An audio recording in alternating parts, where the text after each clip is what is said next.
le transfert d'une star totalement relancé? Kylian Mbappé va enfin parler. Salut, bienvenue sur la chaîne d'actualité du PSG. Nous sommes très ravis de votre précieuse présence parmi nous.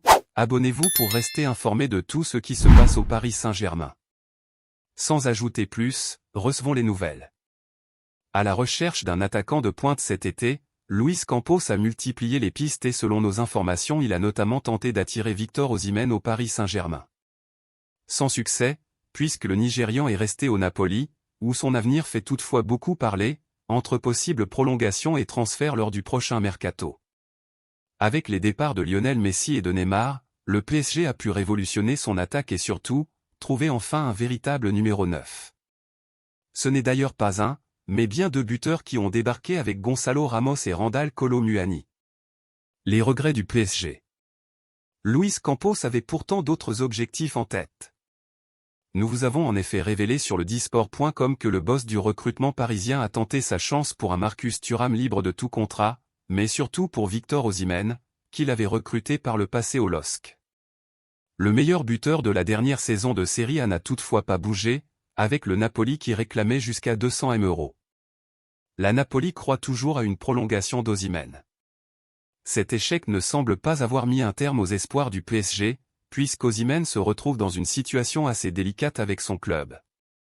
Son contrat se termine en juin 2025 et soit il prolonge rapidement, soit un transfert pourrait bien devenir la seule solution. D'après les informations de Sky Sport Italia, une nouvelle rencontre aurait eu lieu entre le président Aurelio De Laurentiis et le clan Osimhen, mais ça n'aurait pas vraiment fait avancer les choses pour le moment. Malgré son statut de capitaine de l'équipe de France, Kylian Mbappé se fait très rare en conférence de presse, et plus généralement devant les médias. En bleu, c'est Antoine Griezmann qui prenait sa place lors des conférences d'avant-match. Mais cette fois-ci, l'attaquant du PSG va bien honorer sa responsabilité. L'actualité autour de Kylian Mbappé est toujours très agitée. Son avenir au PSG est au cœur de toutes les attentions après un été plus que mouvementé à l'issue duquel il n'a toujours pas prolongé son contrat qui s'achève en juin prochain.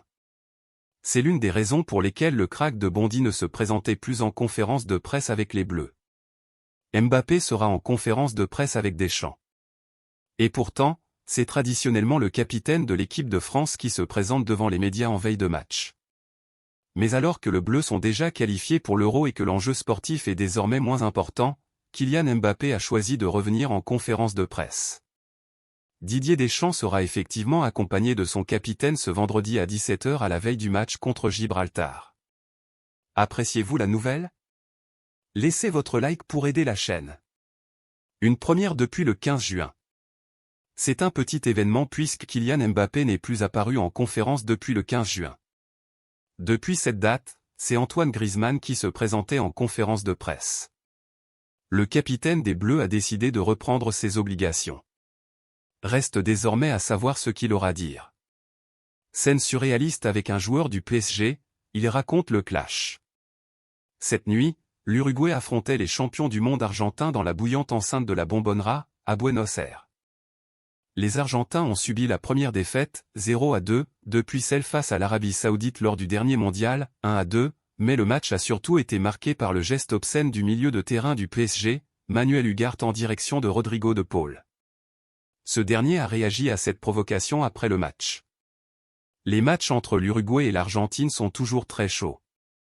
Preuve cette nuit, avec la tension qui a entouré le geste de Manuel Ugarte envers Rodrigo de Paul. Le milieu du PSG a mimé le geste d'une fellation en direction du joueur de l'Atlético de Madrid, tout en l'insultant de « suceur de Messi », en référence à sa propension à défendre très régulièrement l'octuple vainqueur du Ballon d'Or.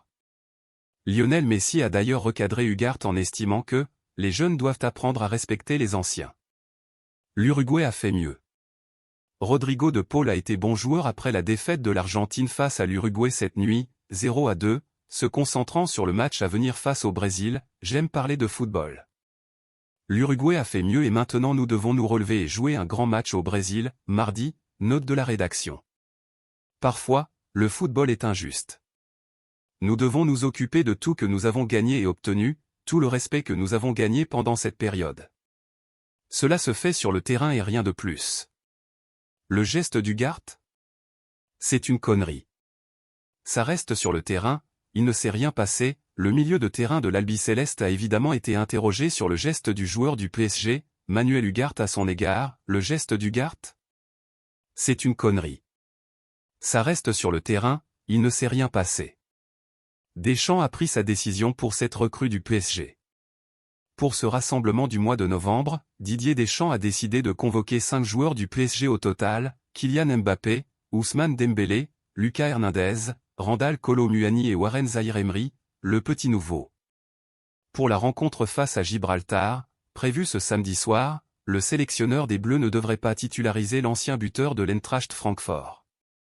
Lors du dernier mercato estival, le PSG s'est offert les services de 3 internationaux français, Lucas Hernandez, Ousmane Dembélé et Randal Kolo Muani.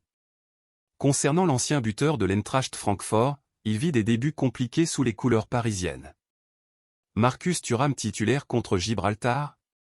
En effet, Randal Kolo Muani peine à évoluer à son plus haut niveau depuis qu'il a signé au PSG. Ce qui n'a pas échappé à Didier Deschamps. En effet, Randal Kolo Muani ne devrait pas être aligné d'entrée face à Gibraltar ce samedi soir. Kolo Muani et Giroud sur le banc? Ce vendredi, l'équipe a annoncé la composition probable de l'équipe de France pour son 7e match de qualification pour l'Euro 2024. Et à en croire le média français, Didier Deschamps devrait préférer Marcus Thuram à Randal Kolo Muani et Olivier Giroud pour le poste de numéro 9.